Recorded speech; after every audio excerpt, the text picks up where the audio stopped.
Hello and kamusta to anyone who's watching this. My name is Rusan Vasco, and in today's tale, we hear about the DM getting angry at the players for fighting the boss they railroaded the party into.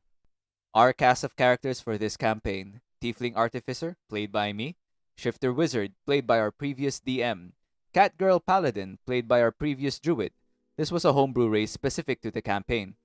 So let's start with some context. Once again, this was a homebrewed campaign. Our DM for this campaign created an entire world that was very rich and full of lore. The reason for this is that she was writing a book set in this universe. I thought, wow, that's really cool. Making your own world is hard.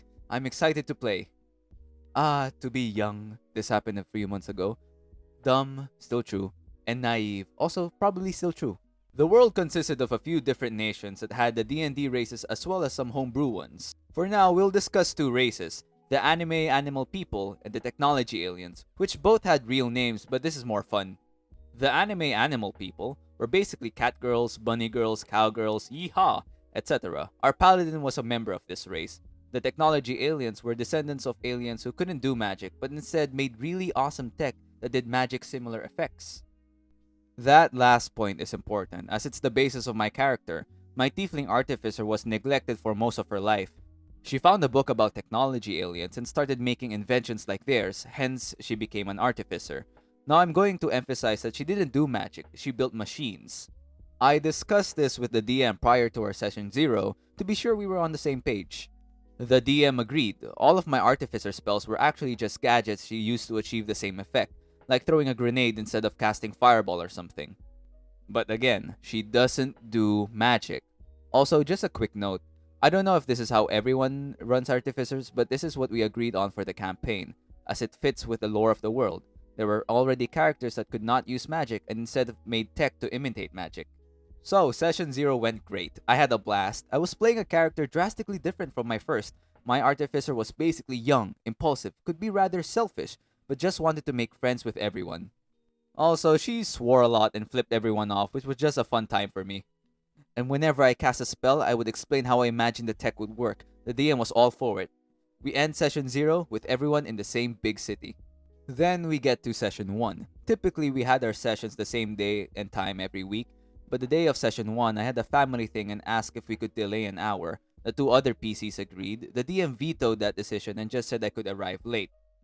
Alright, no big deal. I told them to just have my character chill at the base or something until I joined. I sign on about an hour late as expected and everything is chaotic. For reference, this is me. My party is running all over the city while the DM is posting an ominous countdown in the chat. They tried to catch me up to speed while still being productive, because the countdown didn't pause to let me get the context for what the fuck was happening. That would be too easy. Basically, here's what happened. Wizard and Paladin met up, and Paladin informed the Wizard that there was a prince in the city who was trying to assassinate his mother, the Queen, who was also visiting the city. Paladin knew the prince had some sort of plan, but wasn't sure what. So they investigated and found out the prince was building a giant mech to destroy the city. I think? Anyway, they warned the Queen, and that's when the doomsday counter started. No explanation for why, just a doomsday counter. The two were trying to find the location of the mech when I joined. Now you must be wondering, but buddy, what about your character? Did she just chill at the base?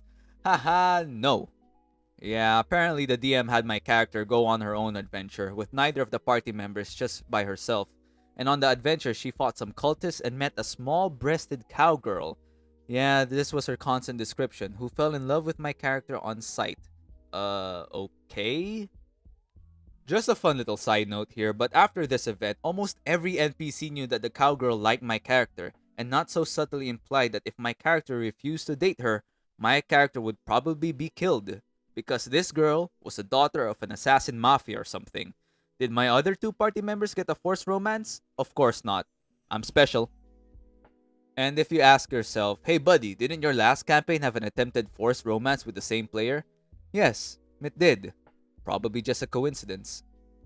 Anyway, finally find the location of the mech robot. Try to sneak into the warehouse. We're mostly successful. Fight a few baddies. Things are going well. We still got like 5 hours on the doomsday clock. But then we hear the sound of something powering up and there's a giant boom of energy. Everyone made a wisdom save. I fail.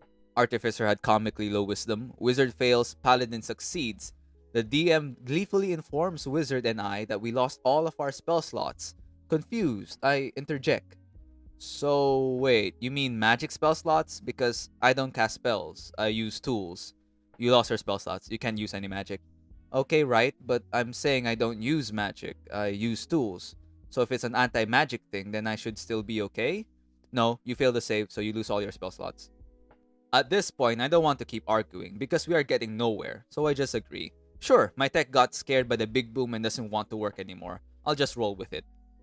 I've made a comment addressing this point, but I'll put it in here too. Yes, I know Raw has artificers as magic users. My confusion came from the fact that in this homebrew world, the technology aliens did not use magic and instead made pure technology to imitate magic. If we used the tech magic on their technology, it did not register as magic. Since my artificer learned her craft from them, I assumed her tech would be the same. If the DM had clarified that I used magic cores or something, or that the magic wipe was also some sort of EMP, I wouldn't have been confused. The giant mech thing bursts from the basement and is being piloted by the prince. Oh snap! What drama? What danger? What? Hey, wait. Are we just level 1? It quickly dawns on all of the players that we are woefully under level to handle this sort of encounter.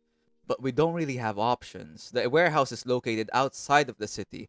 All of our allies are in the city and are far enough away that we couldn't reach them in time. We have no means to contact anyone, and this giant mech thing wants to destroy the city anyway. Guess we're going out in a blaze of glory. Oh, and the doomsday clock? Still counting down. The wizard is slinging cantrips, but the mech keeps absorbing magic. Great.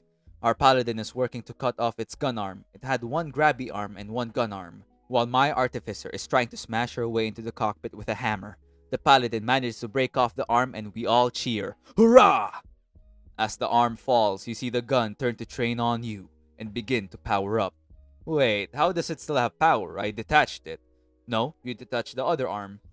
What? Despite the paladin specifically saying she was hacking away at the gun arm, you know, the biggest threat, the DM thought she was hacking away at the other arm when we explained that we all thought she was focusing on the gun arm. The DM just told us nope. Alrighty then. So I'm trying to smash my way into the cockpit, which has a glass windshield, with my hammer, but I'm barely making any progress. Even when I roll a crit, the thing hardly cracks. Oh, and I'm rolling strength checks, not attack rolls. My spaghetti-armed tiefling child shockingly doesn't have high strength. Eventually, the mech does another big blast and catapults all of us into the water surrounding the city. The mech charges up to shoot a laser at the city. We try to intervene, but the DM says we're all stunned. Without rolling to save, the mech shoots the laser. We're all thinking, well, shit. Until a giant force field covers the city and absorbs the laser and shoots it back at the mech. The mech is destroyed and the city is safe. So the session ends and I realize that we were entirely unnecessary for this whole scenario. The mech was planning on shooting a laser at the city this whole time, and the city always had this defense. We could have done nothing and everything would be fine. Aren't we supposed to be heroes or something? The DM informs us that the countdown was for the technology aliens. Apparently, they were planning on just destroying the whole neighborhood the mech was in to neutralize the threat. The DM also spent several minutes berating us for fighting the mech. You weren't supposed to fight it. I wasn't prepared for you guys to fight it. Why would you do that? You should have just run away. But you said it was going to destroy the city. Yeah, and you told me my character's mission was to stop the prince. Yes, but it wasn't supposed to happen yet. But wait, didn't you just tell us the technology aliens would have destroyed the neighborhood if we did nothing? A ton of people would have still died. They wouldn't have done that if you hadn't warned the queen about the assassination attempt.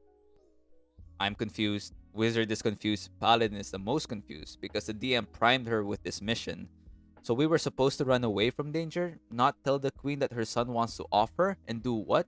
Spend the session window shopping?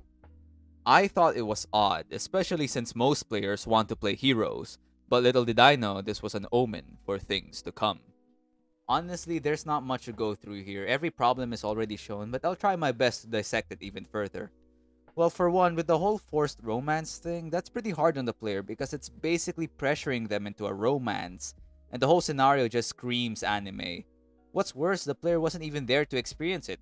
It would have been cool for the player to fight cultists and save this girl, but nope, just a side story thrown and forced onto a player. And the whole encounter with the mech was just poorly handled. Like, for example, the gun arm being saved while the players are specifically saying that they were targeting that arm. It was basically just an excuse to keep the arm for the whole cutscene with the city. All in all, there was a huge misunderstanding with the players and the DM. The DM gave out a plot hook for the players to follow, but the end of it was just improvisation and railroading. Like, the DM could have let the players defeat the mech, or at least get rid of the arm thing. It would have made the players feel accomplished defeating that thing with what limited resources they have, and would have made a satisfying finish for the paladin as well. Well, that's it for today's video. Leave a thumbs up if you like it, and consider subscribing if you like my content. See you guys next time.